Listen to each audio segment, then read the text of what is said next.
வணக்கம் நண்பர்களே. இன்னைக்கு சிறகடிக்க ஆசை சீரியலில் என்ன நடக்குது அப்படின்னு ப்ரெடிக்ட் பண்ண போகிறேங்க. மனோஜ் மாட்டிக்கிட்டு அதே மாதிரி முத்து, மீனா, ரவி, ஸ்ருதி அவங்கெல்லாம் குடும்ப வாழ்க்கைக்கு போகணும் அப்படின்னு ஆசைப்பட்றீங்களா? நம்ம சேனலை சப்ஸ்கிரைப் பண்ணுங்கள், அதே சமயம் ஃபாலோ பண்ணுங்கள். இன்றைக்கி முத்துவோட அப்பா அண்ணாமலை அவங்க பசங்களை கூப்பிட்டு பேசுகிறாருங்க. அதாவது நீங்கள் மட்டுமே வேலை வேலைன்னு ஓடிக்கிட்டு இருக்கீங்கப்பா, உங்களுக்குன்னு ஒரு குடும்பம் வேண்டாமா அப்படின்னு நினைக்கிறாங்க. அதே மாதிரி விளையாட்டுத்தனமாக எப்பவும் போலே முத்து, நம்ம தான் குடும்பமாக தானேப்பா இருக்கோம், நமக்கு எதுக்குப்பா குடும்பம், எல்லோரும் நம்ம ஒரே குடும்பம் தானே அப்படின்னு சொல்கிறாரு.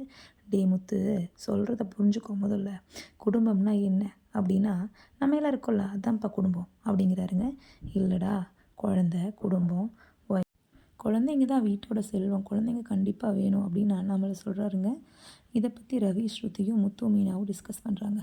ஆனால் மீனா என்ன நினைக்கிறாங்க அப்படின்னா, எதுக்குங்க நமக்கு இப்போ இதெல்லாம், நம்ம ஃபஸ்ட்டு ஒரு ரூம் கட்டலான்னு பிளான் பண்ணோம், அதை ஏன் நம்மளால் முடிக்க முடியல, நீங்கள் ரொம்ப பெரிய ஆளாக வரணுங்க, அதுக்கப்புறம் தாங்க நமக்கு இது எல்லாமே, நம்ம குழந்தைங்களும் நம்ம படுற கஷ்டத்தை படக்கூடாதுங்க, அதனால் நம்ம 2 பேருமே முதல்ல தொழிலில் கான்சென்ட்ரேட் பண்ணலாம் அப்படின்னு சொல்கிறாங்க. முத்துவும் அதை அக்செப்ட் பண்ணிக்கிறாரு.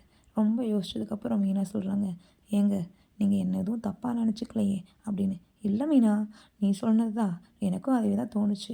அப்பா சொல்கிறாரு அப்படிங்கிறதுக்காக நம்ம இதை ஆசைப்பட்டோம் அப்படின்னா பின்னாடி நம்ம குழந்தைங்க ஃப்யூச்சரில் கஷ்டப்படுவாங்க. அதனால் நீ சொல்கிறது தான் சரி, எது நடக்குமோ அது நல்லதாகவே நடக்கும், நம்ம வெயிட் பண்ணியே பார்க்கலாம் அப்படின்னு சொல்லிடுறாருங்க.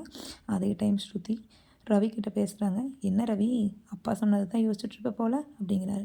இல்லைப்பா, நான் எதுவும் யோசிக்கலை, நான் எதையாவது யோசிக்க போய் உங்கள்கிட்ட ஏதாவது பேச போய் கடைசியில் அது நமக்குள்ளே சண்டையாக தான் முடியும், அதனால் நான் எதையும் யோசிக்கலை அப்படின்னு சொல்கிறாருங்க.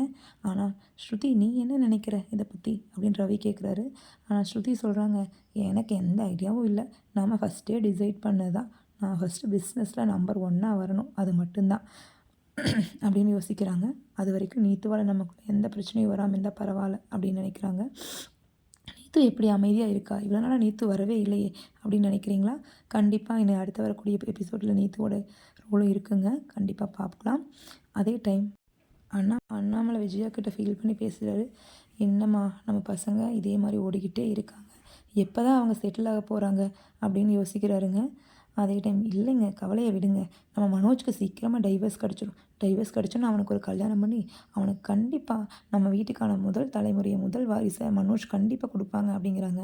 என்ன விஜயா பேசுகிற நீ, இருக்கிற பசங்களை பற்றி பேசுனா நீ எப்போ பார்த்தாலும் மனோஜ் பற்றியே நினச்சிக்கிட்டு இருக்க. மனோஜ் எப்படி இருந்தாலும் அவனுக்கு ஒரு நல்ல வாழ்க்கை அமையும் தான், ஆனால் நம்ம இருக்கிற குழந்தைங்கள பற்றியும் யோசிக்கணும் இல்லையா, எப்போவுமே மனோஜ் மனோஜ் மனோஜ் தான் உனக்கு அப்படின்னு சொல்கிறாருங்க. இல்லைங்க, இப்போ அவன் தானே ரொம்ப கஷ்டப்படுறான், அதனால தாங்க அவனோட லைஃப் எப்படியாவது செட்டில் பண்ணி விடணுங்க, அதுதாங்க எனக்கு இப்போதைக்கு இருக்கக்கூடிய பெரிய ஆசை அப்படின்னு சொல்கிறாங்க. இனி வரக்கூடிய எபிசோட்டை தொடர்ந்து தெரிஞ்சுக்கணும் அப்படின்னு நம்ம சேனலை தொடர்ந்து சப்ஸ்கிரைப் பண்ணிக்கோங்க, ஃபாலோ பண்ணுங்கள், ஷேர் பண்ணுங்கள்.